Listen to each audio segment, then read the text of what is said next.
On this day in history, April 3, 1882, Jesse James was shot and killed by one of his own men.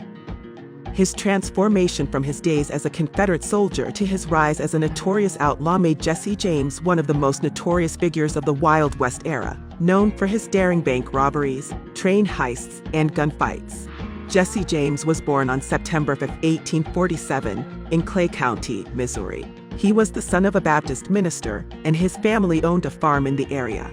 During his youth, James witnessed the violence and brutality of the Civil War, which was fought in Missouri between Union and Confederate forces. The gang was initially formed during the aftermath of the Civil War, when many Confederate soldiers were left without a means of supporting themselves. Jesse James and his brother Frank had been Confederate guerrillas during the war, and they joined forces with other former soldiers to form the gang. The gang also included members such as Frank James, Cole Younger, and Jim Younger, among others. Over time, they became increasingly organized and sophisticated in their criminal activities. They used disguises and aliases to evade detection, and they were known for their ability to plan and execute complex heists. The gang began robbing banks, trains, and stagecoaches. James quickly distinguished himself with his expert marksmanship and his ability to elude the law. Over the years, James became something of a folk hero, especially in his home state of Missouri, where many people sympathized with the Confederate cause.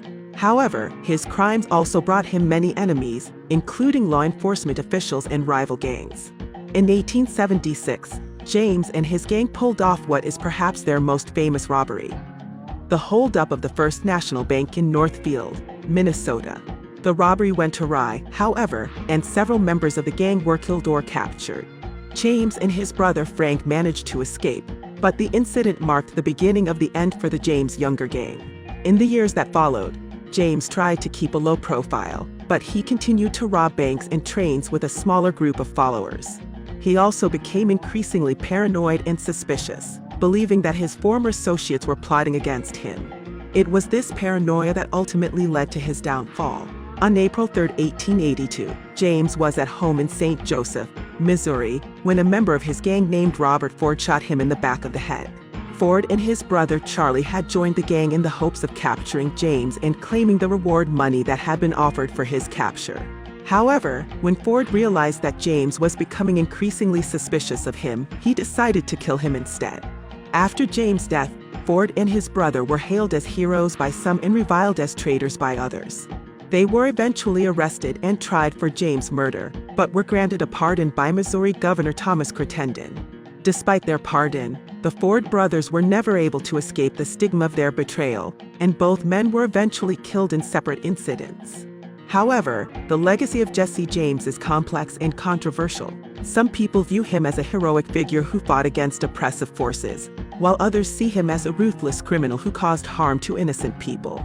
James' actions had a significant impact on society, both in his own time and in the years that followed.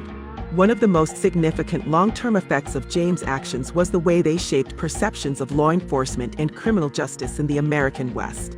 James and his gang were able to evade capture for years, in part because they had sympathetic supporters who warned them of impending raids.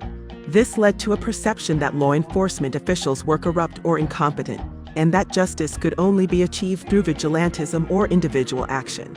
His daring heists and brazen escapes captured the imagination of the public, and he became a symbol of rebellion and resistance against authority.